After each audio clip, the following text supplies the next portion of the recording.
o una conmoción, en el sentido de que esta aquí ya va a ser algo un poco más grave. O sea, puede ser por una contusión, pero va a llegar a ser algo un poco más grave. Nos vamos a encontrar varias señales o signos de lesión en la cabeza, así como heridas en el cabelludo, fracturas, hinchazón, pérdida del conocimiento y todo esto. Pérdida de la conciencia. Perdón, sí, pérdida de la conciencia. Ya. En todo caso, en el cerebro nosotros vamos a encontrar o vamos a poder encontrar una serie de cosas muy características, como una contusión, signos de inflamación, y podemos encontrar también laceraciones. Una contusión, me parece importante aclararlo de una vez, es un golpe fuerte que no rompe la dura madre. En todo caso, también podemos encontrar, tenemos que estar muy atentos a lesiones vasculares, así como hemorragias meningias, intracerebrales o lesiones isquémicas. Todas estas de aquí se pueden producir cuando el golpe ya llega a ser bastante severo. Entonces, Sí, pongo mejor. lo primero que nosotros tenemos que tener claro es la lesión de golpe y contragolpe. Pero para entender esto, me parece importante primero aclarar qué es la inercia. La inercia es una propiedad física que tiene un cuerpo de mantener su estado y dirección de movimiento o su estado de reposo. O sea que si yo no estoy tocando algo, no se va a mover. Ahora, ¿por qué es importante? Cuando nosotros recibimos un traumatismo, un golpe en la cabeza, el golpe va a estar dado va a ser en el cráneo, no en el cerebro en sí. Entonces lo que se va a mover primero es el cráneo. El cráneo golpea el cerebro y el cerebro así es como va a ser golpeado. O sea, así es como se va a ver una contusión del cerebro. Entonces, para explicarlo mejor, aquí supongamos que una persona recibe un golpe en la cabeza. Entonces, ¿qué es lo que va a pasar con su cerebro? En primer lugar, va a recibir una lesión, una lesión de golpe. La lesión de golpe es cuando el cráneo se mueve hacia atrás y el cerebro va a estar golpeado en la parte de adelante. Ahora, lo que va a pasar después es que el cerebro va a, entre comillas, a rebotar y se va a golpear en este caso, con la parte de atrás, que va a provocar la lesión de contragolpe.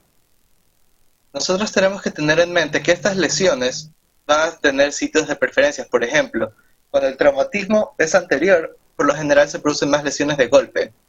Cuando el traumatismo es posterior, por lo general son más de contragolpe. Y por último, cuando son laterales, suelen ser generalmente ambas. O sea, se ve tanto lesiones de golpe como de contragolpe. ¿Por qué pasa esto? Esto pasa porque en la región posterior, en la región occipital, nosotros vamos a tener el cráneo que va a ser un poco más liso y además va a tener el tentorio, que de cierta forma podría estar amortiguando un poco los golpes. En cambio, en el frontal, no, vamos a tener un poco más de irregularidad. Bueno, por eso es que se producen más las lesiones en la parte anterior. Entonces, por eso es que yo les digo, los sitios más comunes son los frontales y el lóbulo temporal, especialmente en la parte anterior. El lóbulo occipital no suele ser tan afectado. Una, Hubo un una, estudio. una cosita ahí antes de que sigas, que es importante que resaltar ahí.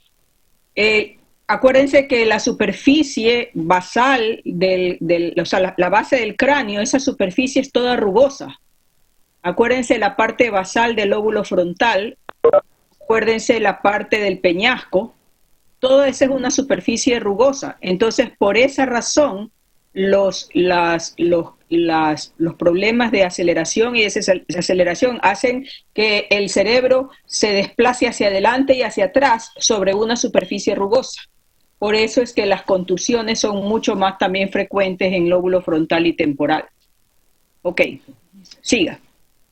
Entonces, los sitios más comunes, bueno, por eso son el lóbulo temporal en la parte anterior, el lóbulo occipital más superior. Ya. En un estudio, comenzaron a recolectar bastantes datos de dónde eran las lesiones y aquí lo pueden ver demostrado. Como que ven como el temporal y el frontal son más afectados. Aquí una vez más, ya les digo aquí un traumatismo, un golpe anterior, van a ver cómo es la lesión, sobre todo el golpe, posterior de contragolpe, asimismo posterior de contragolpe, Y sobre todo van a ver que están las lesiones en donde ya les dije, en temporal y frontal. Ahora, un poco sobre el estudio de imágenes. Nosotros podemos encontrar que la corteza va a estar afectada por un golpe, por la contusión, que vamos a encontrar que puede estar inflamada o hemorrágica. Además vamos a encontrar regiones con edema y la densidad va a estar aumentada por el sangrado. Algo importante es que nosotros podemos encontrar bastantes lesiones pequeñas que se van a unir, entre comillas, y van a aparentar una lesión, ser una lesión un poco más grande. Para diferenciarlo de un accidente cerebrovascular, de un stroke, esto aquí es principalmente porque se van a dar en los giros, o sea, en la parte más superficial, en la corona de los giros, es como decía el artículo, y por eso lo pueden diferenciar. Además, es probable, sí, que hayan lesiones un poco más dentro del parénquima, pero esto aquí es principalmente en personas que están consumiendo anticoagulantes o antitrombóticos. Aquí, como pueden ver, una lesión principalmente hemorrágica, y aquí en cambio pueden ver cómo está el edema y un poco de, de hemorragia. Ahora, las lesiones del axón. Las lesiones axonales, yo las dividí en dos, pero en verdad no es que unas sean lentas o rápidas. Lo puse así porque en las personas que se morían, que después de un periodo de tiempo más largo, se encontraban estas lesiones. En las personas que se morían un tiempo más corto, se veían estas lesiones. Las lesiones diffuse axonal shearing o balonización e interrupción. Entonces, ahora voy a explicar un poco estas de aquí. La injuria axonal difusa, que es la primera que les dije, esta de aquí es la que se ve en personas que permanecen en un periodo largo de coma, va a ocurrir por una interrupción del axón. O sea, va a ser cortado de cierta forma y por eso no va a poder seguir la información. Entonces, se va a ver más o menos como está en este gráfico. O sea, está cortado el axón. Yo le entendería como que por el movimiento brusco de la contusión se pudo haber roto la fibra nerviosa. Entonces, por eso es que se ocurre esta interrupción, pero en verdad no estoy muy seguro si así sea. Ya les voy a enseñar un video, ahí hay cizallamiento, o sea, el golpe y el contragolpe hace que como acuérdense que todas los axones van por la cápsula interna, la sustancia blanca, la cápsula interna, y todo se concentra en el tallo encefálico. Eso hace que el tallo esté fijo por todas las raíces, esté fijo al cráneo, y el cerebro comienza a moverse de un lado para otro en el momento del traumatismo, y hace que los axones se desplacen en los bordes donde pasan las diferentes estructuras, y ahí se fragmentan. No se fragmentan todos, se fragmentan unos cuantos y de manera aleatoria, pero ya eso es suficiente como para ya bloquear la función. Ok, siga. Bueno, cuando el traumatismo ya llega a ser muy severo, en una conclusión muy severa, se pueden ver esta lesión axonal difusa en el mesencéfalo y en el tálamo. La balonización e interrupción, en cambio, es un proceso en el que la mielina comienza a hacerse más grande, a balonizarse, inflarse como un globo, y va a interrumpir el impulso nervioso. ¿Cómo se va a ver esto? En primer lugar vamos a ver aquí el axón, y aquí la mielina, cómo va a ir creciendo hasta hacerse algo bastante grande que impida por completo la normalidad del impulso. Ahora, nosotros vamos a ver que otras estructuras como el cuerpo calloso pueden ser bastante afectados, especialmente cuando la contusión es muy severa, porque puede golpearse, puede impactarse contra lados del cerebro. La generación de la sustancia blanca en injuria axonal puede ser difusa y puede ser responsable de estados vegetativos persistentes. Por eso les dije que se veía en personas que se mueren a más largo plazo. El edema va a ser vasogénico y va a durar de 24 a 48 horas. Pero es importante recordar que en niños el edema puede ser bastante más pronunciado, bastante bueno, puede ser bastante grave y provocar la compresión del tallo encefálico. Importante que también tenemos que saber son las hemorragias de Duret. Hemorragias de Duret van a ser hemorragias en el tronco secundarias a una herniación. Estas de aquí se van a producir por el sobreestiramiento y la rotura de los vasos sanguíneos. La embolia grasa es otra cosa de la que tengo que hablar. Aquí suele ocurrir principalmente después de fracturas de huesos grandes, a las 24 72 horas, pero es importante este antecedente. Y si no lo tiene, también puede ser por otras cosas como una liposucción, por ejemplo. En todo caso, en primer lugar, lo primero que va a producir esto aquí van a ser síntomas pulmonares agudos. Y si llega a afectar el cerebro, pueden verse múltiples infartos grandes o hemorragias pequeñas de la sustancia gris y blanca indiferenciadamente, o sea que las va a afectar por igual. La recuperación suele ser espontánea dentro de 3 o 4 días y tiene una mortalidad del 10%. El tratamiento suele ser solo con soporte respiratorio y antes se usaba la heparina, pero después se dijo que ya no era efectiva. En todo caso, aquí pueden ver cómo las lesiones son serpentiginosas y van a estar tanto en la sustancia gris como en la blanca. Ahora, paciente con injuria craneal. Cuando llega un paciente con injuria craneal, esto aquí es un poco más del approach. Nosotros vamos a encontrar que el paciente, bueno, en el caso de que el paciente tenga una herida cerrada en la cabeza, nosotros vamos, en primer lugar, a analizar, a ver cómo está su nivel de conciencia. A ver, Glasgow. Lo vamos a clasificar en una de tres variedades diferentes, que va a ser el paciente consciente o recuperando la conciencia rápidamente, daño cerebral serio después de un intervalo lúcido y pacientes que permanecen en coma desde la injuria. Entonces, estas de aquí van a ser diferentes entre sí, bastante diferentes entre sí, y las voy a explicar ahora cada una. Ahora, cuando nosotros vemos un Glasgow menor a 8 se considera como un daño severo y menor a 12 se considera como un daño moderado. Cuando hablamos de un paciente consciente, tenemos que tener en mente que esta de aquí va a ser la más frecuente, la forma de presentación más frecuente. Y lo vamos a encontrar de dos formas. Puede ser como el paciente perdió la conciencia momentáneamente o está desorientado momentáneamente. Lo más común es que al momento del diagnóstico, al momento de hablar con el paciente, ella esté totalmente consciente. Bueno, es muy probable que no se deba de una situación de vida o muerte, aún así se tiene que tener en mente que puede ser que tenga un hematoma epidural o hematoma subdural. Aquí lo voy a hablar un poco después. Algo importante que pueden pasar, por lo que pueden pasar estos pacientes es por cefalea, vértigo, falta de claridad mental, fatiga, insomnio y nerviosismo. Una cosa un poco característica de estos pacientes es que van a preguntar repetidamente sobre el golpe que tuvieron. Ya. Bueno, es muy probable que el paciente, ya le dije que se haya recuperado por completo. Puede haber amnesia de los eventos que ocurrieron inmediatamente antes o después de la injuria. Esto aquí puede llevar al paciente a inatención, confusión o a preguntas repetitivas, como les dije, de que va a preguntar una y otra vez de cómo fue su accidente. Se tiene que evaluar la claridad mental, la debilidad, normalidades oculares y el signo de Babinski, aunque por lo general no requiere una evaluación neurológica exhaustiva.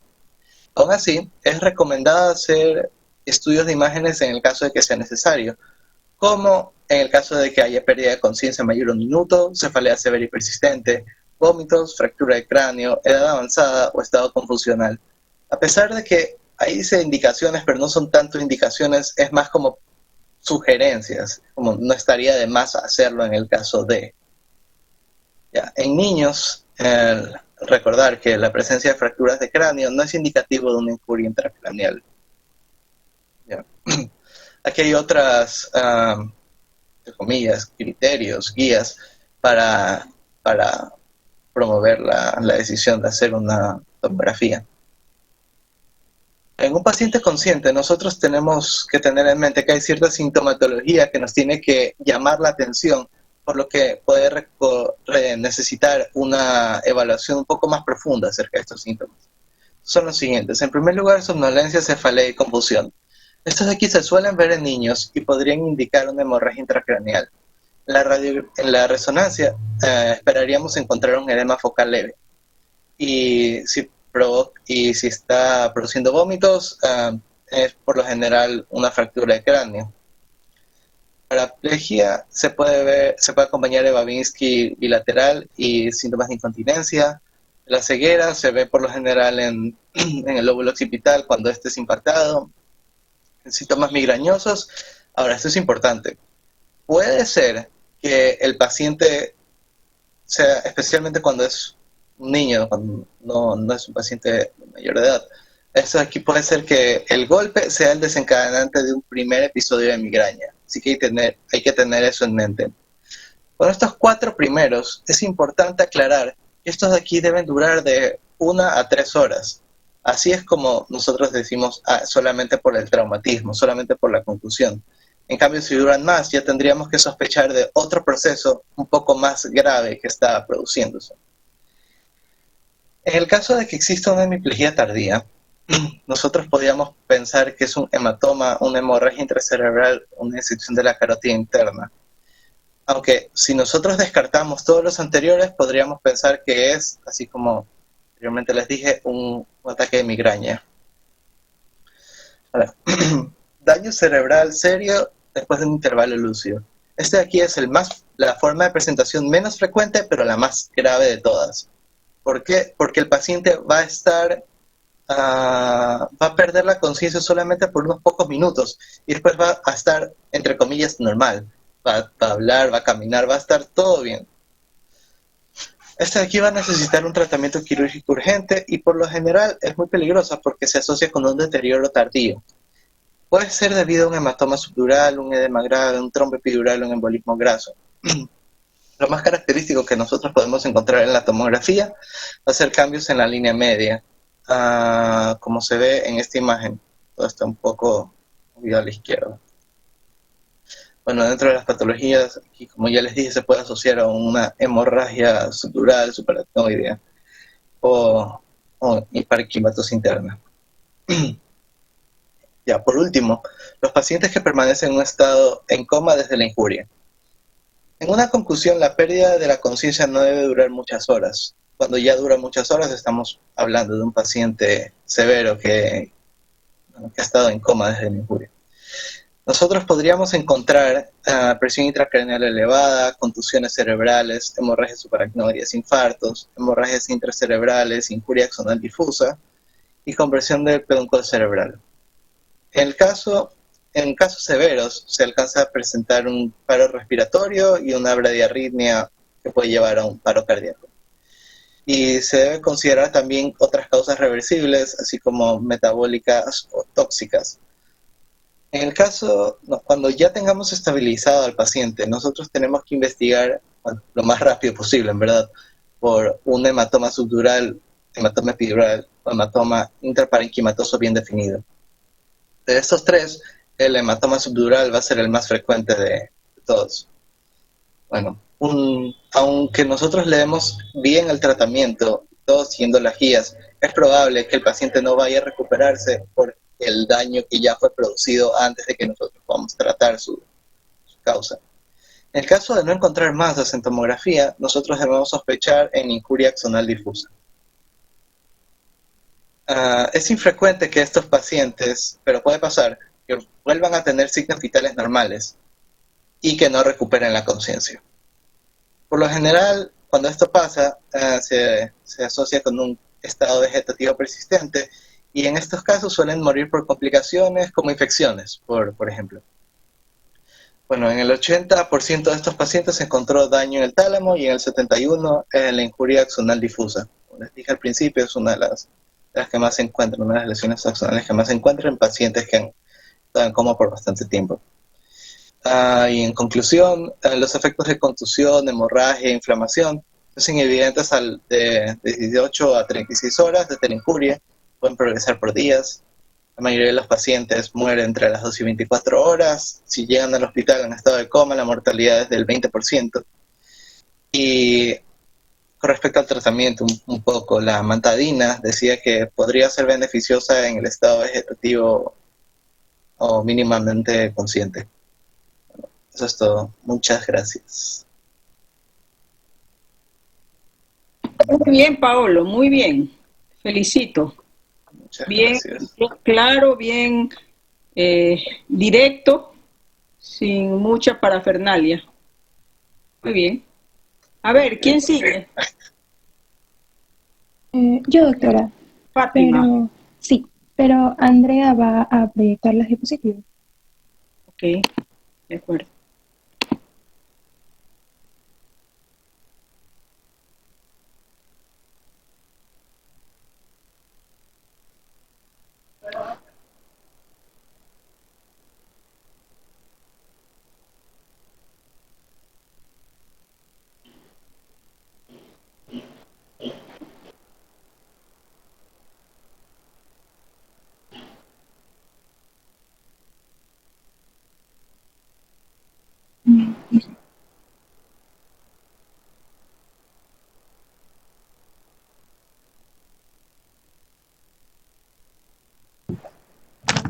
Doctora, Ya se una está pregunta. cargando.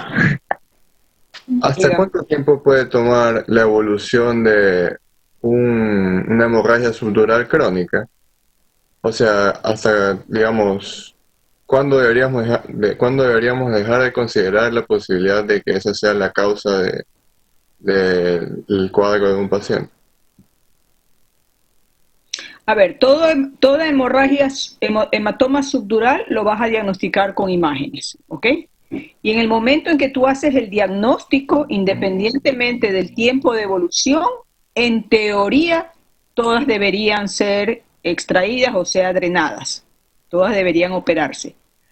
Hay hematomas subdurales crónicos que son muy laminares, y al ser laminares no provocan efecto de masa ni provocan síntomas. Entonces esos quizás puedas dejarlos sin ninguna cirugía.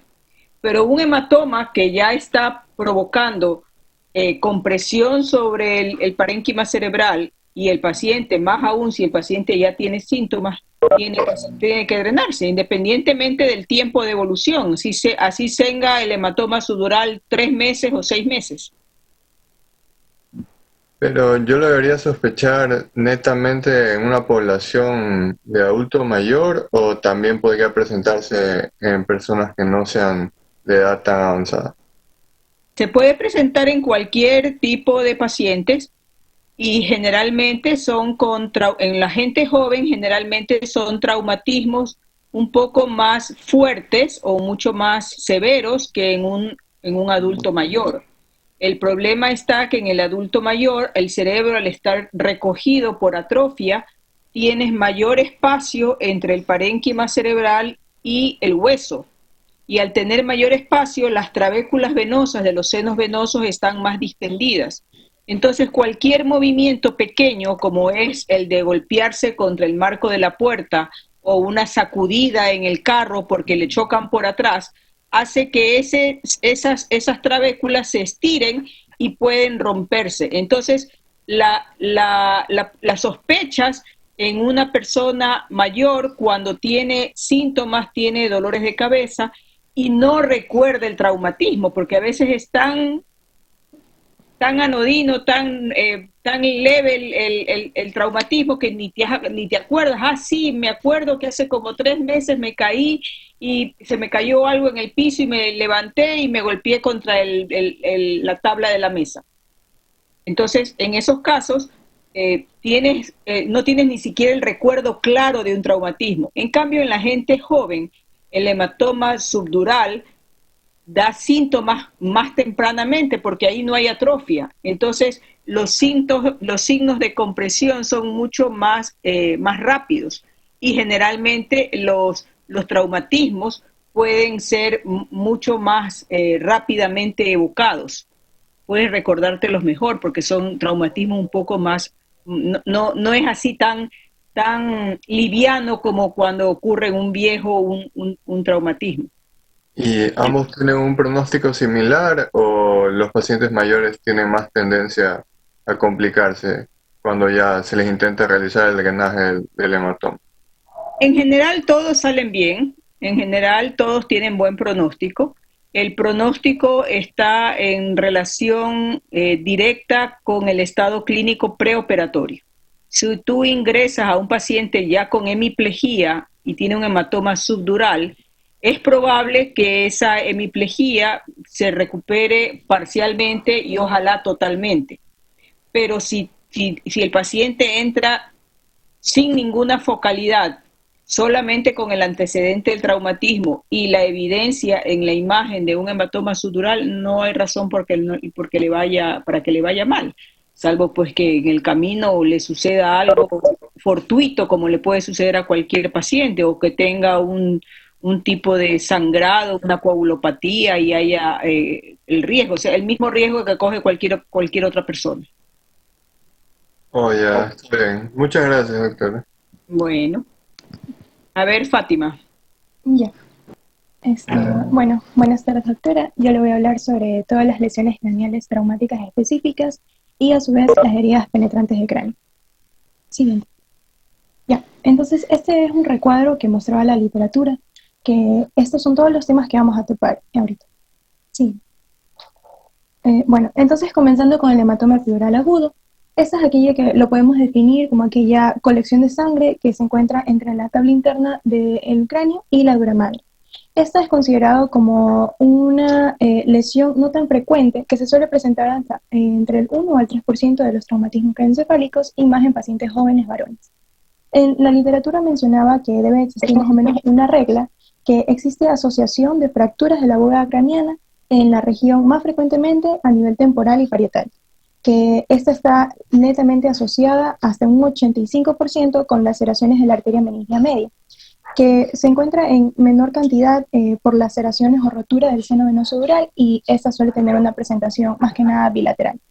Ya, en menos frecuencia se puede presentar como que en localizaciones frontales y de la fosa posterior. Ya, esta es aquella que tiene una presentación variable, el paciente se puede presentar como en coma inicialmente o puede ser parte de una lesión cráneo-cerebral devastadora. ¿Sí? Ya, entonces, bueno, en el libro nos mencionaba un ejemplo que es el niño que se cae de la bicicleta o del columpio y este está inconsciente momentáneamente. Entonces, la presentación clínica clásica son aquellos pacientes que pierden la conciencia de forma momentánea y luego de esto sufren un periodo de intervalo lúcido, que lo podemos definir como aquella mejora temporal de la condición del paciente después de esta lesión traumática, en la cual posterior a esto existe un deterioro neurológico. Entonces, estos pacientes, todo depende de qué tan fuerte fue el traumatismo.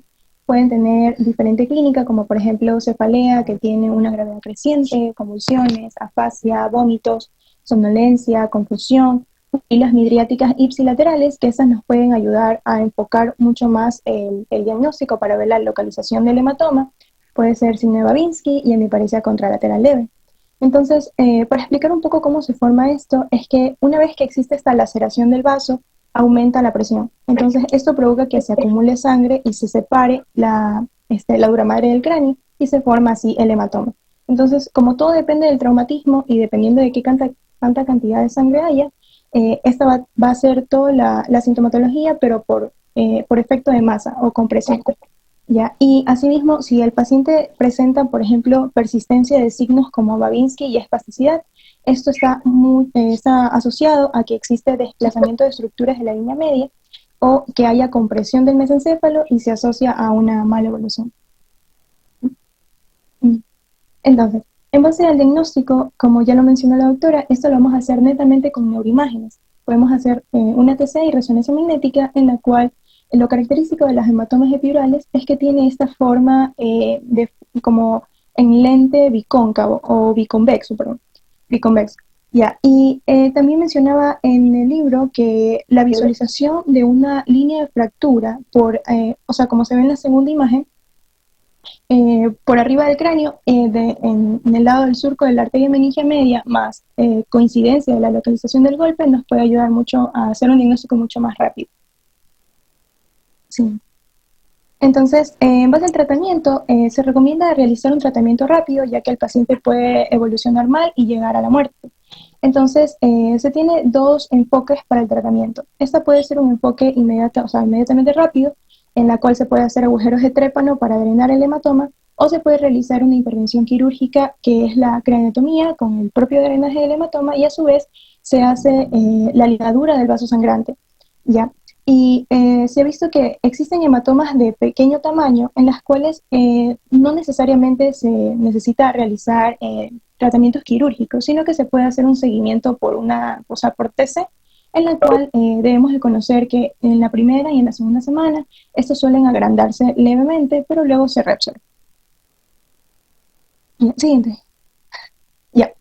Entonces, en base al hematoma subdural, ya, esa también la podemos considerar o definir como aquella acúmulo de sangre entre la dura madre y la aracnoides, en la cual hasta un 90% está originada por lesión de venas puentes corticales, o puede ser también por laceración del parénquima cerebral.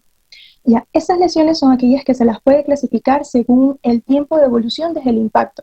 Entonces puede ser agudo, subagudo y crónico. Si es agudo, esta la vamos a tener a los 3 días posteriores al traumatismo. Si es subagudo, puede ser entre los 3 días a las 3 semanas, y si es crónica, va a ser mayor a 3 semanas. ¿Ya? Esta se considera como el hematoma más frecuente de los traumatismos craneoencefálicos, y se va a presentar hasta en un 30% de los pacientes que presentan un trauma grave. ¿Ya? La localización más frecuente suele ser frontotemporal. Como vemos en la imagen, tiene la característica lesión de ser en forma de semiluna. Siguiente. Ya, entonces vamos a hablar dependiendo de cada uno. Entonces, bueno, el hematoma subdural agudo es aquella que puede tener una presentación tanto unilateral como bilateral, más frecuentemente unilateral, y esta es aquella que en la clínica inicialmente tiene alteración de la conciencia hasta en un 50% de los casos, teniendo así que la presentación más frecuente puede ser en un coma. Estos pacientes también suelen tener un breve periodo de lucidez, pero esto no es tan frecuente, es mucho más frecuente en el hematoma epidural. Y luego este paciente se puede presentar con somnolencia, falta de atención, confusión, puede haber signos tales como hemiparesia leve, afasia, hemiplegia, puede haber anisocoria y el déficit motor. Entonces, todo igual va dependiendo de qué tan grave fue el traumatismo. Entonces, por ejemplo, si estos pacientes se presentan inicialmente con coma, esta se puede profundizar si es que este hematoma subdural se acompaña de más lesiones, como por ejemplo un hematoma epidural, una contusión cerebral o laceraciones. ¿Ya? Entonces, también se menciona que dependiendo del tamaño del coágulo va a tener diferente evolución. Si son coágulos pequeños, estos muchas veces, como ya lo mencioné, se puede hacer un seguimiento por TC y normalmente se reabsorben. Pero si son hematomas grandes, existen ciertos signos clínicos del paciente que nos ayudan mucho más a hacer un diagnóstico mucho más rápido, que es una pupila midriática ipsilateral al lado del hematoma. Y esa se relaciona mucho más con desgarros de venas puentes corticales. Y tiene la presentación en tomografía característica, que es esta formación semilunar hiperdensa. Sí. Ya. Entonces, sí. Ya, ahí. Entonces, bueno, hablando del hematoma subdural subagudo, bueno, habíamos dicho que este se presenta del tercer día hasta las 3 semanas, y lo más relevante es que esto tiene una mortalidad muy baja, de alrededor del 5%, y muchas veces es difícil llegar a su diagnóstico, porque suele presentarse como una lesión isodensa que se puede confundir con el parénquima cerebral. Siguiente.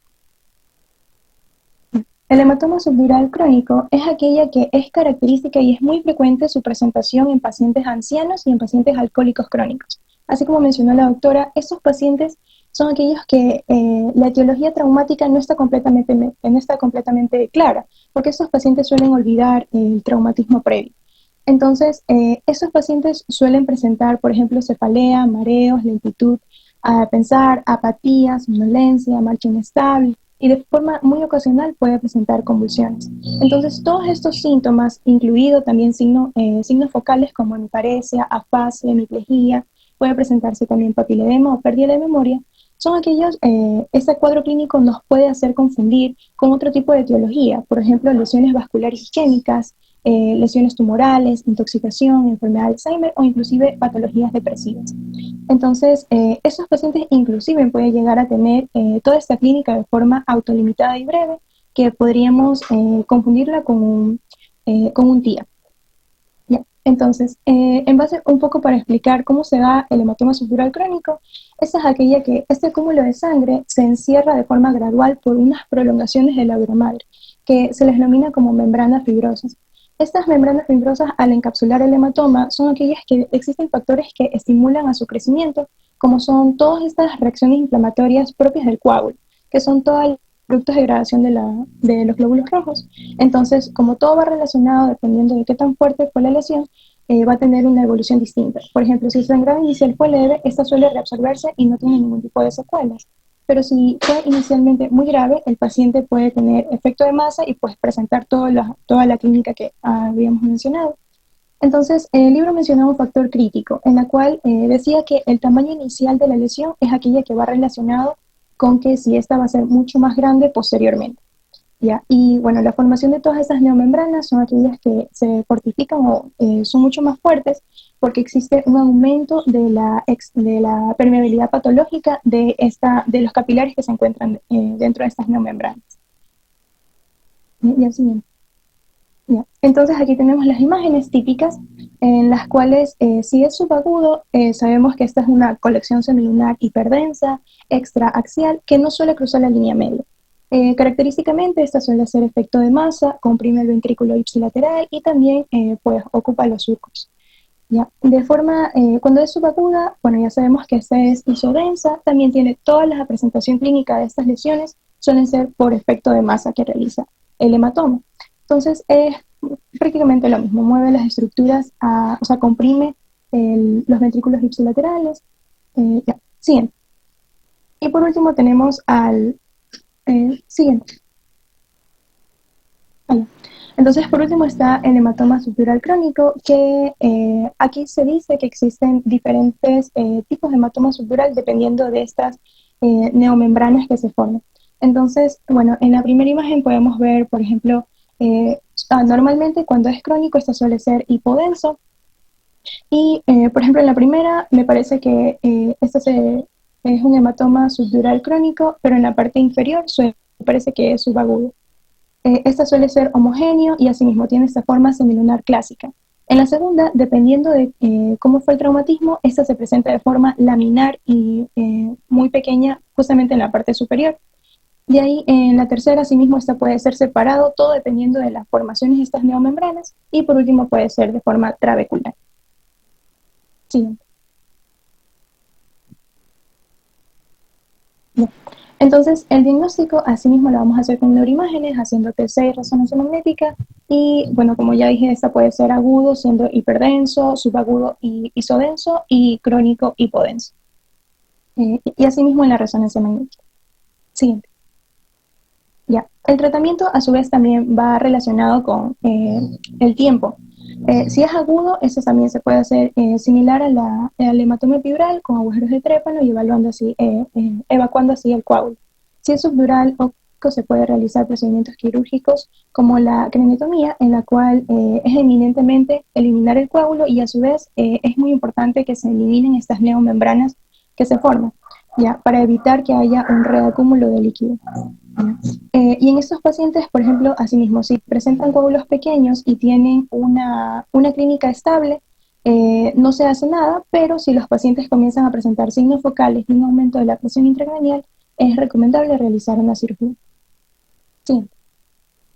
Ya. Entonces, hablando del higroma subdural, ya, se dice que el higroma subdural es aquella colección finamente encapsulada de líquido claro, o puede ser ligeramente sancrómico en el espacio subdural.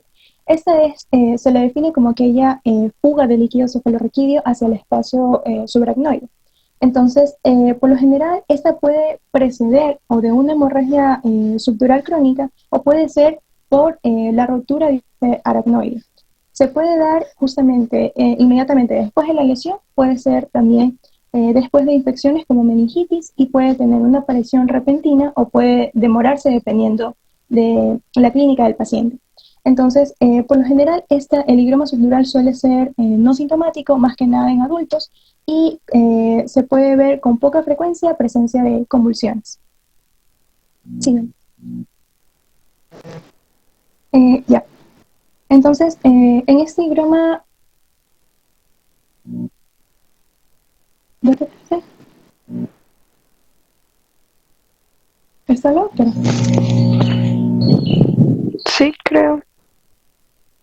Sí. Aquí estoy. Oye, ya, disculpe, doctor.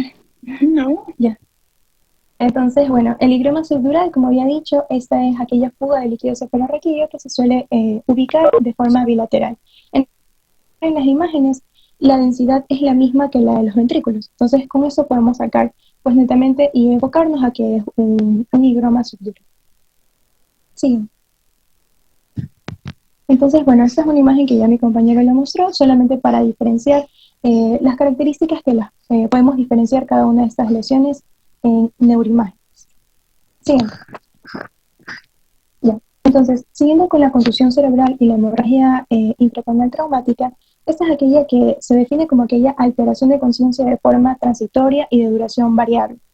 Ya, la contusión cerebral es la lesión traumática cerebral que más frecuente se presenta y, bueno, esta es aquella que se explica como aquella aceleración y desaceleración que tiene el cerebro que se golpea contra las estructuras óseas del cráneo. Puede haber aumento de la presión intracraneal y puede realizar efecto de masa en el caso que pues ya se presente hematomas. El siguiente.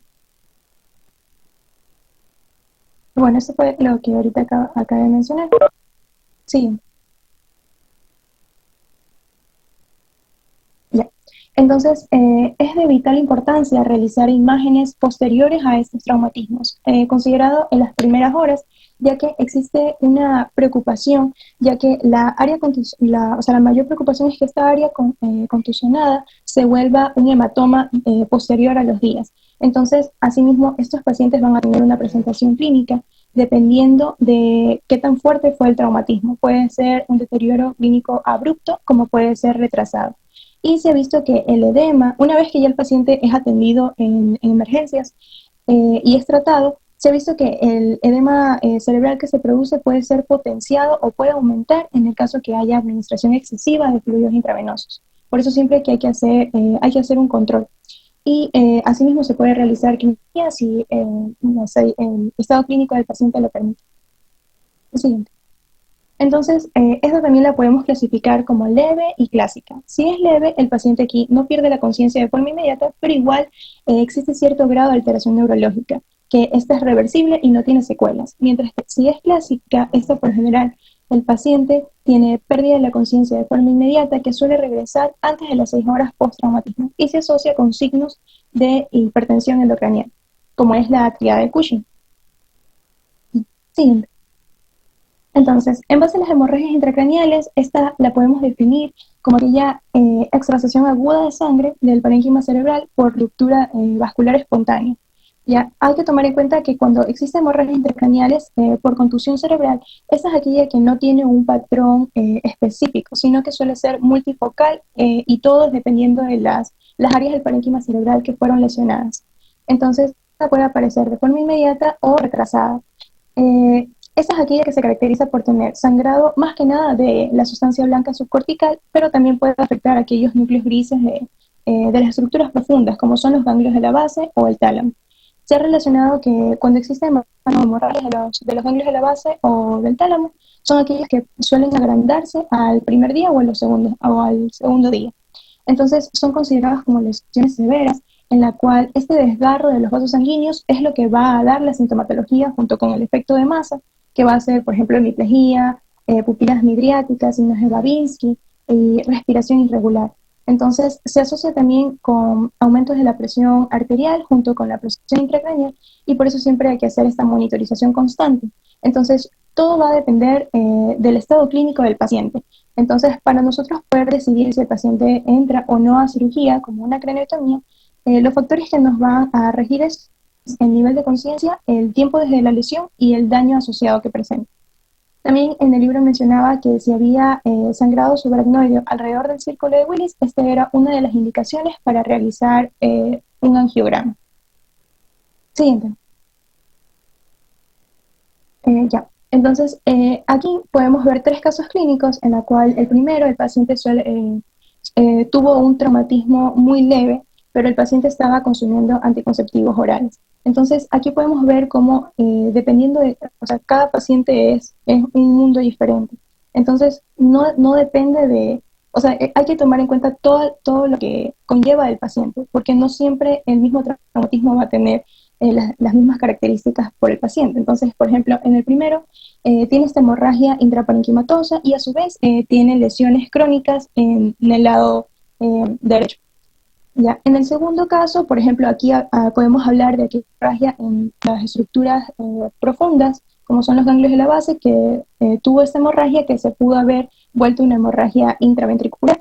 Y por último, pues está el patrón específico de la contusión cerebral, que como dije, no tiene un patrón específico y tiene hemorragia. Puede ser intraventricular, intraparenquimatosa. Siguiente. Ya. Por otro lado, tenemos la inflamación traumática aguda del cerebro en los niños. Esa también es considerada como una emergencia y es de vital importancia realizar en las primeras horas después de la lesión estudios de neuroimagen, ya que esta puede relacionarse con alta mortalidad si no se la trata a tiempo.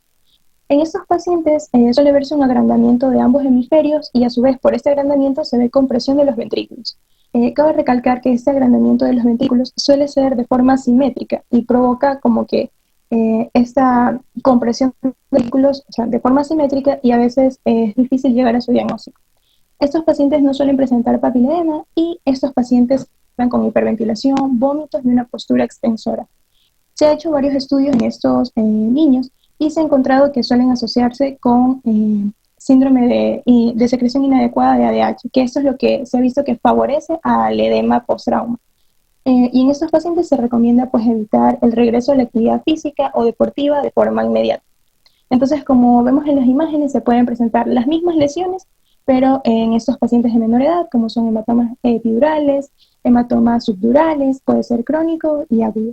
Y hay que tomar en cuenta que los hematomas se pueden presentar inclusive dos en una misma. Por ejemplo, en la segunda imagen pues, podemos decir que existe un hematoma subdural crónico junto con un hematoma subdural agudo en el lado derecho. Siguiente. Ya. Por otro lado tenemos el síndrome del niño sacudido o el síndrome de shaking baby, en la cual esta es una forma de traumatismo craneoencefálico, la verdad es que es bastante frecuente y esta es una emergencia. Es considerada como aquel trauma por una sacudida violenta tanto del cuerpo como de la cabeza del bebé y nosotros tenemos, o sea, podemos sospechar de este diagnóstico porque el paciente tiene una presentación de combinación de hematomas subdurales y a su vez hemorragias retinianas. También se ha visto que puede, en estos casos, ocurrir fracturas ocultas de cráneo, que estas todavía están asociadas a mala evolución. Entonces, las imágenes, los estudios de imágenes inmediatos que se debe realizar es una resonancia magnética en difusión, en la cual se verifica, se debe dirigir mucho más a nivel de la sustancia blanca, del cuerpo calloso y la región temporoccipitopalatal. Las consecuencias de este trauma en estos pacientes va a ser un deterioro cognitivo posterior y puede presentar una microcefalia activa. Sí. Ya. Y por último tenemos las heridas penetrantes y las lesiones por explosivos, en la cual aquí vamos a hablar tanto de los misiles y fragmentos de los mismos como de las bombas. Entonces, en el libro mencionaba que antes esto era mucho más frecuente en tiempos de guerra y ahora, gracias a la violencia que se ve, esto es algo que lo vamos a ver de forma muy más común. Entonces, podemos mencionar que existe una lesiones directas y lesiones indirectas. Las lesiones indirectas son aquellas en las cuales el proyectil no atraviesa el parénquima cerebral, sino que provoca, por ejemplo, laceraciones del cuero cabelludo, fracturas del cráneo de forma deprimida, laceraciones meningias y cerebrales. Pero en el caso, si esta es directa, es cuando el proyectil pues atraviesa el parénquima cerebral y eso tiene un efecto tanto local como expansivo a nivel distal. Entonces, esto se explica porque el aire que se encuentra comprimido a la parte anterior de la bala tiene un efecto explosivo al momento de hacer contacto con el tejido. Entonces, esto es lo que provoca toda la sintomatología y el daño que vamos a ver siguiente. Entonces, como decía, esta puede ser indirecta, como vemos en las dos imágenes de arriba, y puede ser directa, como vemos en las partes de abajo.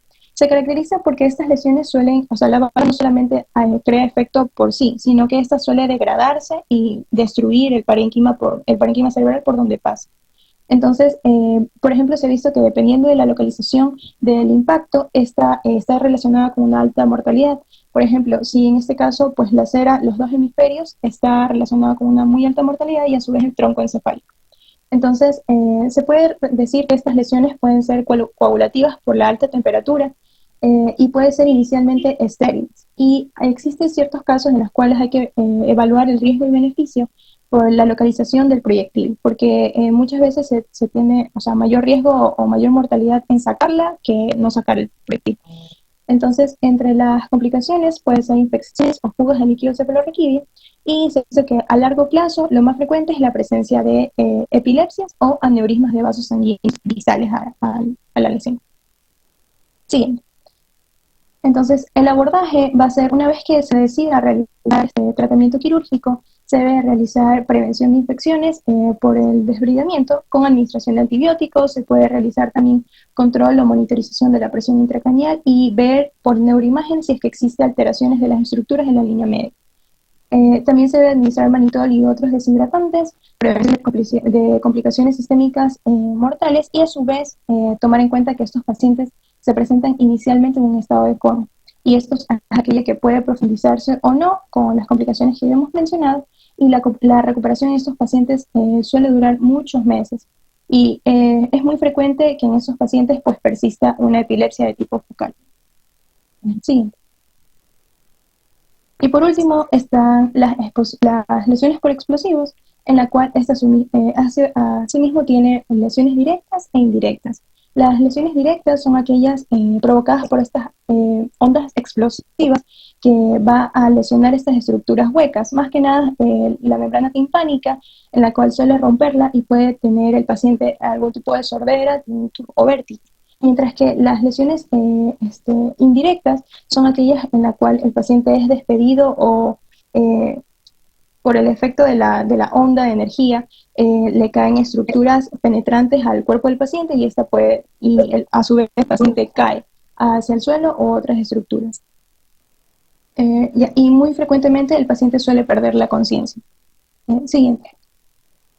Ya, y bueno, por último, aquí está lo que está explicando, en la cual esta puede llegar a ser muy mortal, dependiendo de qué tan cerca estuvo el paciente de la onda expansiva de la bomba. Ya, y también en estos pacientes, por ejemplo, se ha visto que puede haber embolias gaseosas en los vasos cerebrales. Muchas gracias. Muy bien. Muy gráfico. A ver, Andrea. Ya, buenas tardes, doctora, compañeros. ¿Ahí se me escucha? Una pregunta. ¿Sí? Yo les voy a hablar sobre las secuelas y el tratamiento del traumatismo craneoencefálico. Las consecuencias del trauma craneoencefálico dependen de la gravedad inicial y de la localización del trauma, así como también las complicaciones que puedan llegar a surgir posterior. Es decir, que no solamente incluyen las lesiones físicas, sino también el daño cognitivo, los trastornos de las conductas comunicativas, hay afectación al sistema nervioso central a nivel autónomo, hay afectaciones neurológicas, como los signos neurológicos focales, las convulsiones o lesiones intracraneales. Ya. Primero, una de las secuelas del TCE es la epilepsia postraumática. Las secuelas tardías más comunes en los traumas craneoencefálicos son las convulsiones. Ya, estas por lo general ocurren debido a una laceración o contusión a nivel de la corteza cerebral provocada por el mismo trauma. La incidencia de que se presente un cuadro epiléptico en un TCE de tipo cerrado es del 5%. Y esto se da más, el riesgo de la probabilidad va relacionado con la severidad del cuadro en el caso de que sea un TCE cerrado, porque hay una bastante variabilidad dependiendo del paciente y el tipo de trauma que haya tenido. Ya, la incidencia de las convulsiones en un TCE abierto o penetrante va a ser mucho mayor, es alrededor del 50%. Y esto se ve más por exposición del tejido cerebral con el medio, o sea, es una exposición directa. ¿Ya? Del lado derecho tenemos un diagrama, un cuadro, en el que se presenta un estudio corte realizado a 2.747 pacientes que presentaron un cuadro epiléptico debido a un traumatismo craneoencefálico, ya sea de tipo severo, moderado y leve. En el caso del severo, el 7% de los pacientes presentaron un cuadro epiléptico en el año después del trauma y alrededor del 11.50% lo presentó a lo largo de 5 años. En el TCE moderado, la incidencia fue relativamente mayor, o sea, notoriamente mayor.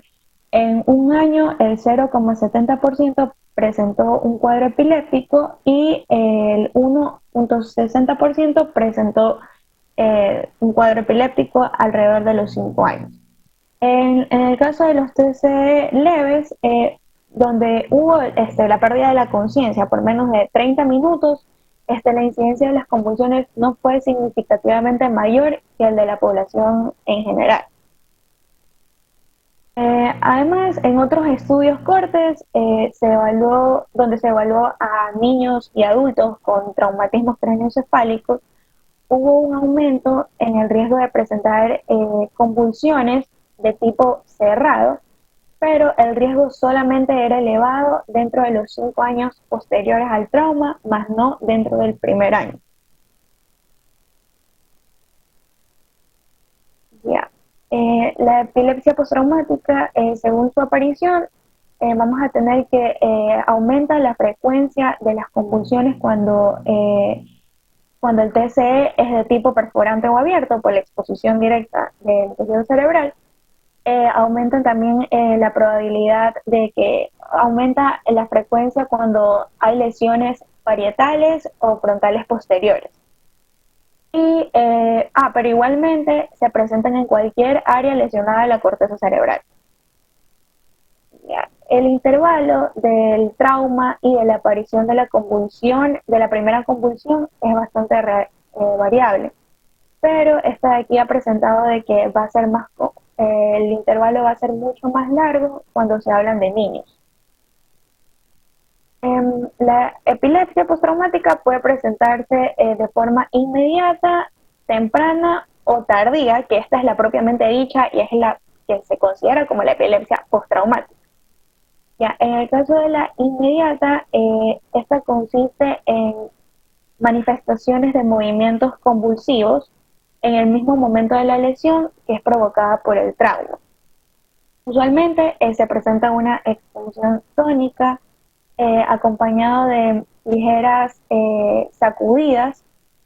Estas pueden ocurrir dentro de las primeras 24 horas y no requiere un tratamiento preventivo.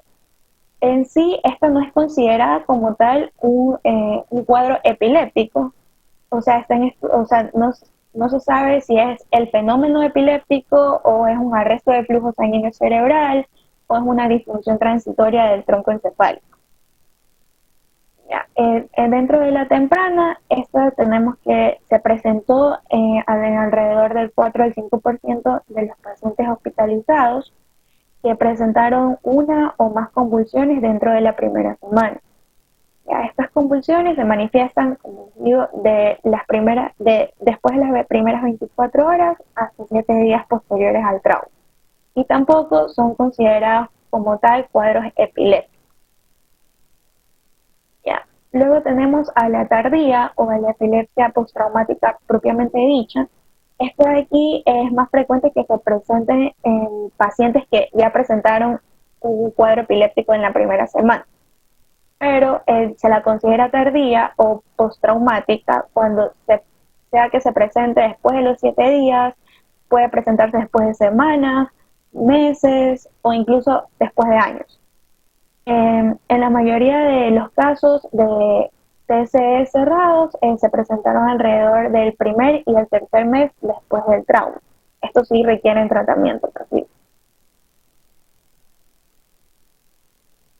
Bien.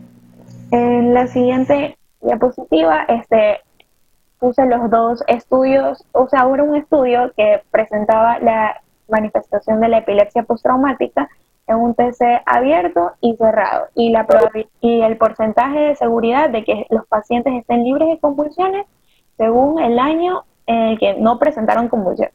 Es decir, por ejemplo, en el primer caso, que es la epilepsia postraumática en un TC abierto, en un año en un año que los pacientes no presentaron convulsiones, el paciente podía estar 75% seguro de que iba a estar libre de convulsiones más adelante. Ya, en el caso de que no lo hayan presentado a los 2 años, estaba 90% seguro que iba a estar libre de convulsiones, y en el caso de que sean 3 años, iba a estar 95% seguro.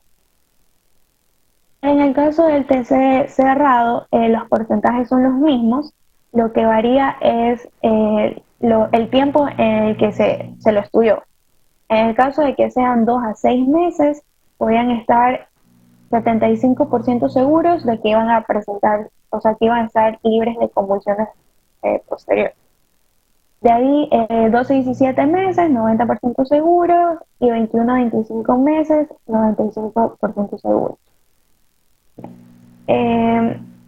Las convulsiones postraumáticas, ya sean focales o generalizadas, tienden a disminuir en frecuencia a medida que van pasando los años.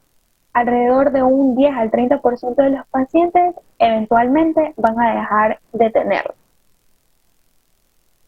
Pero a pesar de esto, no hay duda de que cuando ocurren convulsiones a edad adulta y donde no hay otra explicación de por qué las tuvo, hay que considerar de que el paciente haya tenido una pequeña contusión cortical ya cicatrizada y pudo ser que la haya adquirido décadas antes.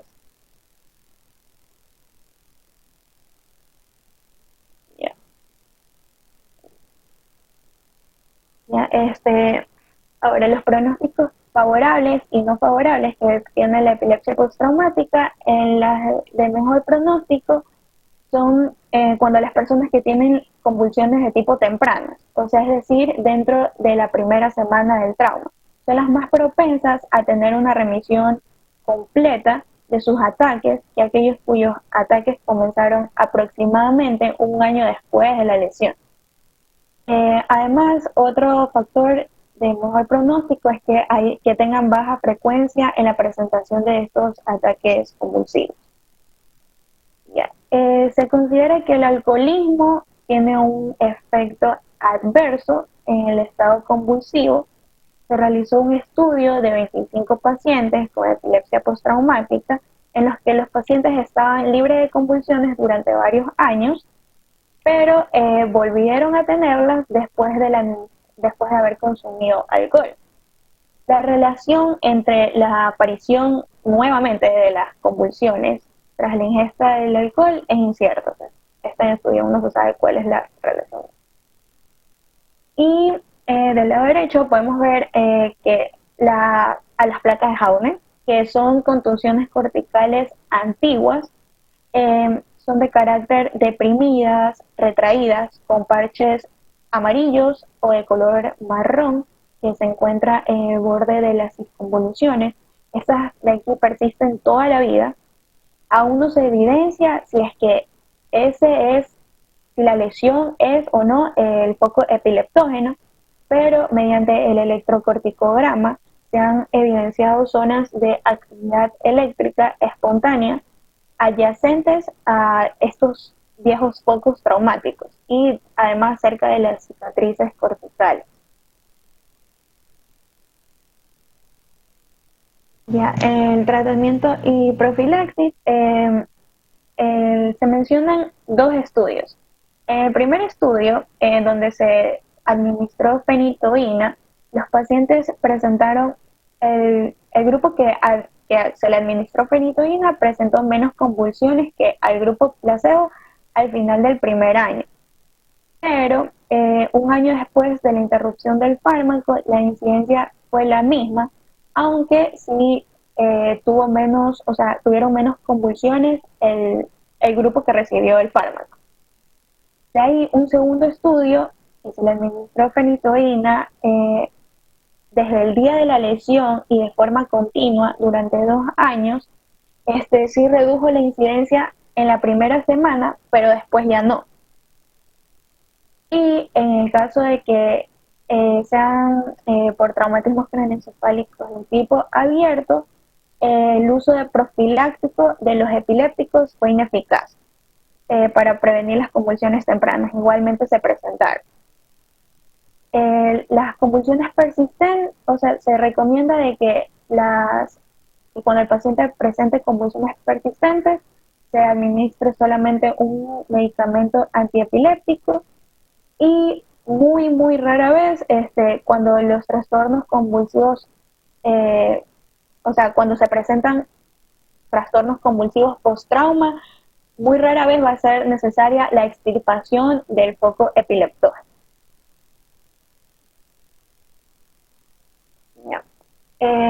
El síndrome de disfunción autónoma es también una consecuencia del traumatismo craneoencefálico que por lo general se observa más en pacientes comatosos y en estado vegetativo particularmente. Ya, esta antes era llamada la epilepsia diencefálica. Ahora se la considera de que es debido a la eliminación de las influencias corticales supresoras que van a causar que el hipotálamo funcione de forma independiente y que genere una hiperactividad adrenérgica. ¿Ya? Entonces, el paciente va a tener alterado su sistema nervioso autónomo y va a tener una hiperactividad del simpático. El paciente va a presentar hipertensión arterial, va a presentar taquicardia, ya sea de minutos a horas, va a presentar diaforesis, fiebre, una postura extensora episódica y dolorosa, va a presentar también muestras de dolor y tensión visceral.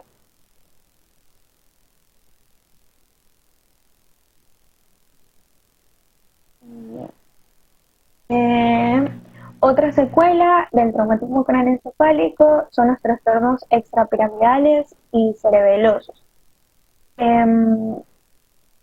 Se creía de que había una relación entre el traumatismo craneoencefálico y el desarrollo del Parkinson, pero después se negó esta hipótesis y se concluyó de que no había ninguna relación, y si es que el paciente presentaba un cuadro parkinsoniano, era netamente pura, o sea, si presentaba la enfermedad del Parkinson, era netamente pura casualidad, pero no es que había una relación entre los dos.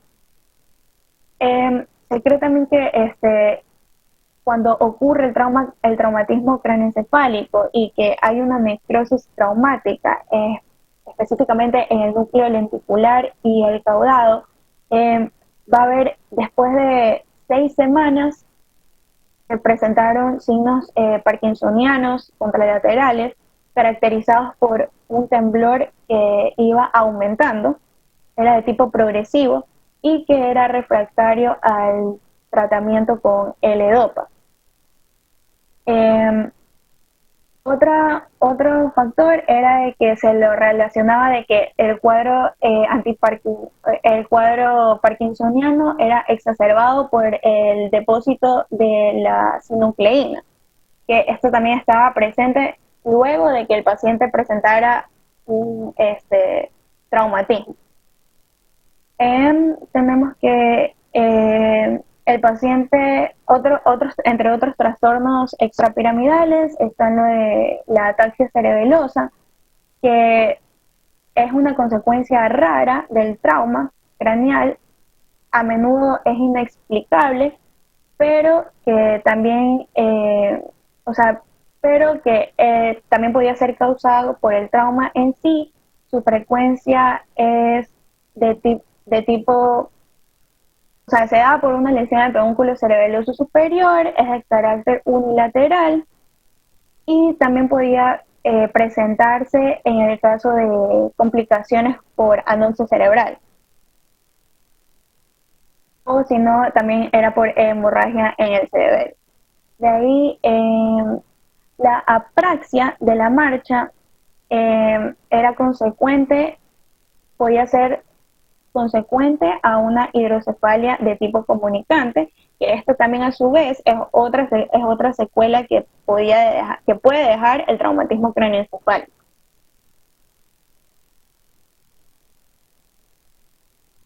Ya. En la encefalopatía traumática aguda tenemos que hay una disfunción cortical. Aquí en esta patología hay una disfunción cortical y trastornos cognitivos. Ya. El paciente en casi todos los pacientes con lesión cerebral hay una brecha en la memoria, lo que se conoce como amnesia traumática. Ya, esto corresponde a un periodo de tiempo bastante variable que va desde antes del accidente hasta algún punto posterior.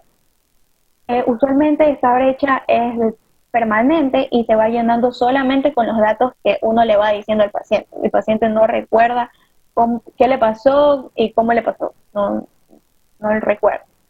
Se lo asemeja también bastante con el estado amnésico de Korsakoff, también con la amnesia global transitoria, y usualmente estos pacientes están desorientados en tiempo, en lugar, y van a presentar déficit de atención. Hay una afectación a la función ejecutora, a la función comprensiva y a la del pensamiento. En el caso de que el TCE sea de tipo severo o moderado, va a ser por el deterioro, va a haber un deterioro de la función cortical superior que va a presentar, o sea, que se puede presentar a la semana o incluso puede llegar a ser permanente en el paciente.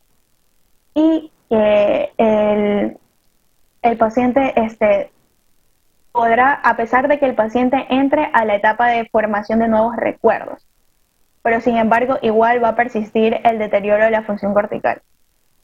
Ya, se realizó un estudio en 53 pacientes con traumatismos craneoencefálicos en dos tipos de pacientes, en los que estaban aturdidos como consecuencia del trauma y los que estaban conmocionados. El resultado fue igual de negativo. O sea, las pruebas psicológicas que se les realizó, por ejemplo, las pruebas de categoría, las de aprendizaje verbal auditivo, las copias de las figuras completas, todos los exámenes psicológicos que se les realizaron, el efecto fue el mismo. Entonces, se concluyó que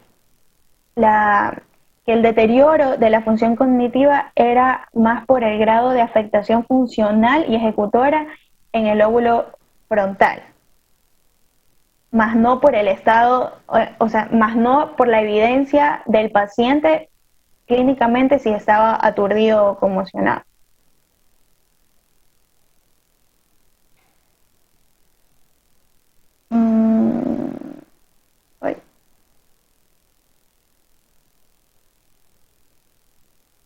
Ya, también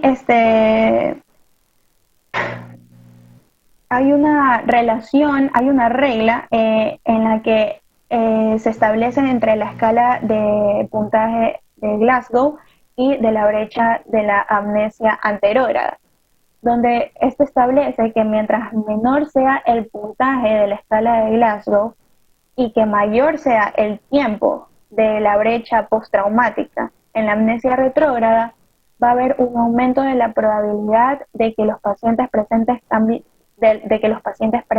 cambios cognitivos y de personalidad de forma permanente. O sea, estos son los de peor pronóstico. Ya. En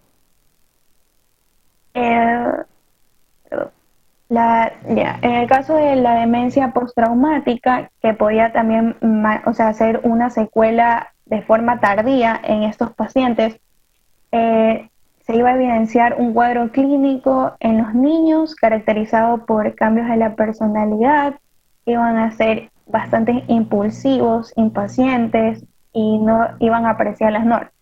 Pero esto era un cuadro exacerbado porque por lo general los niños sí son impulsivos, impacientes, pero estaba mucho más intensificado. De ahí, en el caso de que sean adolescentes y adultos jóvenes, va a haber una falta general de inhibición de la impulsividad y esto va a estar asociado a una enfermedad del lóbulo frontal. Y en las personas mayores, el signo más característico y preocupante es el deterioro de las funciones intelectuales, que por lo general son más frecuentes cuando las contusiones impactaron más al lóbulo frontal y al temporal. Bien, de ahí tenemos a la locura traumática, que es un estallido que consiste en un estallido franco de psicosis que tienen los pacientes después del traumatismo craneoencefálico y son similares a los que le sucede a un paciente bipolar o a un esquizofrénico paranoico.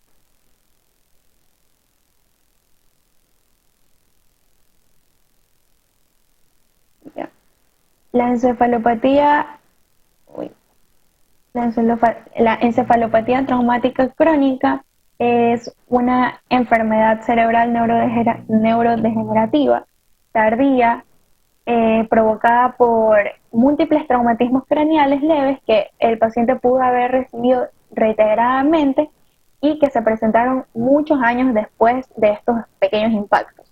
Esto se ve bastante en los que son los jugadores de fútbol, en los jugadores de hockey, en los militares o incluso en personas de que han sido abusadas y han sido abusadas físicamente. Se cree que es por se ha evidenciado mediante biopsias acumulación de la proteína tau hiperfosforilada a nivel perivascular y de los surcos corticales. Por lo general, esta deposición de proteínas tiene predilección en las áreas profundas del lóbulo frontal y del temporal, específicamente más en la zona medial, pero que también se han evidenciado a nivel de la corteza, del tálamo y del tronco encefálico. Es producida por las lesiones corticales focales o difusas y por destrucción del tejido cerebral. En la imagen tenemos el caso de Aaron Hernández, que es un jugador de fútbol americano, y él había presentado dilatación excesiva de los ventrículos. O sea, si ven en las dos imágenes se puede apreciar de una persona normal de 27 años y a comparación de este jugador. Presentaba dilatación ventricular, ensanchamiento de los surcos, y el ensanchamiento del cabum pelúcido, el septum pellucidum.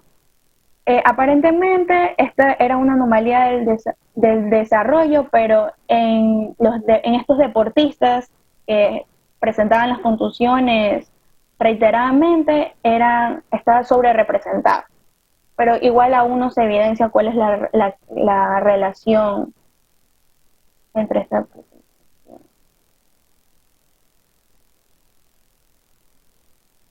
Ya, la clínica, el paciente presenta disartria, estados de olvido, lentitud en el pensamiento, cambios de la personalidad y el comportamiento, movimientos lentos, rígidos, podían presentar un síndrome parkinsoniano, incluso un síndrome demencial, ataxia y reflejos plantares extensores.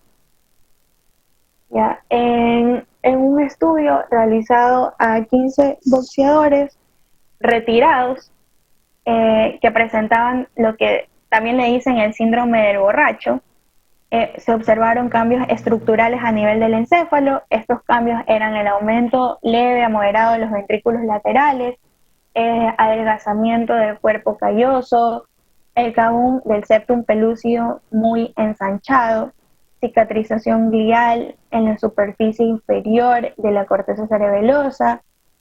En pocos casos también hubieron contusiones corticales cerebrales y no se evidenció signos de hemorragia previa. Bien. En los pacientes con la deposición de la proteína tau presentaban síndromes demenciales y problemas al caminar. Algunos también presentaban manifestaciones parkinsonianas. Ya, de los 15 boxeadores que se estudió, 11 de estos presentaron diversos grados de pérdidas de las células pigmentadas a nivel de la sustancia negra y de locus coeruleus. También presentaron cambios neurofibrales difusos, pero no presentaron cuerpos de Lewy. Estos cambios neurofibrilares se dispersaron a nivel de toda la corteza cerebral y del tronco encefálico, pero fueron más prominentes a nivel de la sustancia gris del lóbulo temporal medial.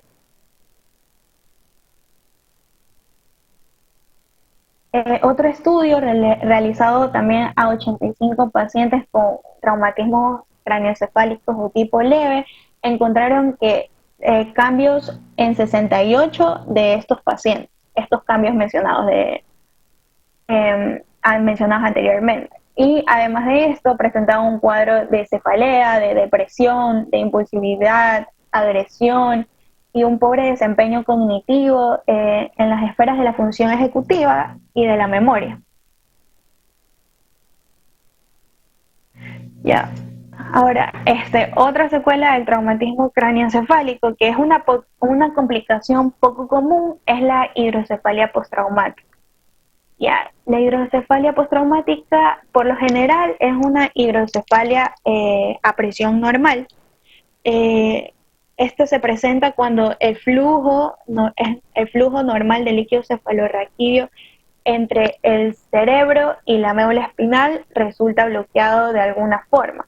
Hace que los ventrículos aumenten de tamaño y que vaya aumentando la presión del cerebro. Pero la hidrocefalia de presión normal como tal, o sea, pasa por eso, o sea, el aumento anormal del líquido cefalorraquídeo a nivel de los ventrículos y las cavidades del cerebro. En especial se manifestaban en pacientes que habían sido alcohólicos crónicos. Se mostraron estudios post-mortem que demostraban que había una relación con la aracnoiditis basilar adhesiva. También podía ser consecuencia de una hemorragia supraranoidea temprana que podía estar involucrada en los mecanismos. Y el tratamiento era una respuesta, o sea, se realizaba una derivación ventrículo-peritoneal para disminuir la cantidad de la acumulación del líquido cefalorraquídeo y para disminuir así la presión intracraneal que está generada. El paciente presentaba un cuadro de cefalea intermitente, de vómitos, somnolencia, confusión y signos tardíos como lo son el embotamiento mental, la apatía y el retraso psicomotor. Ya. Por último, otra secuela era el síndrome post-conmoción, ya que esta consiste en un conjunto heterogéneo de síntomas físicos, cognitivos y emocionales que el paciente podía experimentar durante semanas, meses o incluso años después de haber recibido la conmoción cerebral de tipo leve, o sea, que es el traumatismo craneoencefálico leve, o ya sea por el traumatismo craneoencefálico moderado o grave. En los físicos tenemos que el paciente presentaba era un dolor de tipo latidos o golpes, punzadas, podía ser generalizado o localizado, su presentación variaba en cada paciente. Estas eran exacerbadas por esfuerzo mental, esfuerzo físico, inclinación, excitación emocional y se aliviaban con el descanso y la tranquilidad. Ya. Otro de las manifestaciones eran los mareos. Los mareos podían llegar a ser bastante, o sea, el paciente se sentía inestable, estaba aturdido, estaba débil.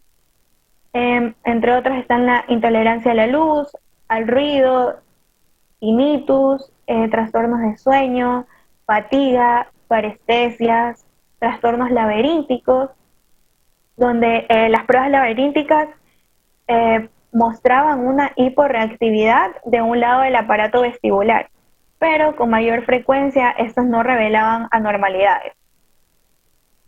Ya el paciente también presentaba vértigo, que esto se debía a una disminución de la excitabilidad tanto del laberinto como el de la cóclea, y se podía suponer que era la existencia de una lesión directa del octavo nervio. El paciente podía haber presentado también sordera. De ahí tenemos las manifestaciones cognitivas, que eran alteraciones de la memoria, déficit en atención y concentración, déficit en funciones ejecutivas, falta de claridad mental. Las emocionales tenemos a la ansiedad y la depresión, que se presentó del 23 al 61% de los pacientes, nerviosismo, cambios de humor bruscos, la habilidad emocional, desinhibición sexual o social, apatía, ideas sobrevaloradas. Los síntomas histéricos que se desarrollaron después de una lesión, después del trauma, tanto cognitiva como somática, parecían ser más comunes que los que ocurren después de una lesión en otras áreas del cuerpo. Ya, los pacientes también presentaban intolerancia al alcohol. Como les mencioné, estos síntomas podían persistir meses o incluso llegar a presentarlos años después. No se evidenciaron en niños menores de 6 años. Los síntomas físicos se resolvían a la semana después del trauma, eran refractarios al tratamiento y eran exacerbados por estrés ambiental. Presentan similitudes con el trastorno de estrés postraumático y en el pasado eran llamados síndrome de inestabilidad nerviosa postraumática y neurastenia traumática.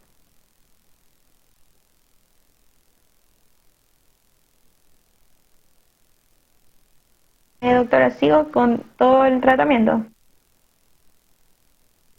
Me faltan mucho. ¿Cuántas te faltan? Me faltan 1, 2, 3, 4, 5, 6, 7, como 12. Uy, ya, entonces nos quedamos ahí. La próxima clase tenemos lección oral o escrita, no lo sé todavía. Pero en la próxima clase tenemos lección de trauma de cráneo, aparte de la decisión del domingo clásica. ¿De acuerdo? Estudiar.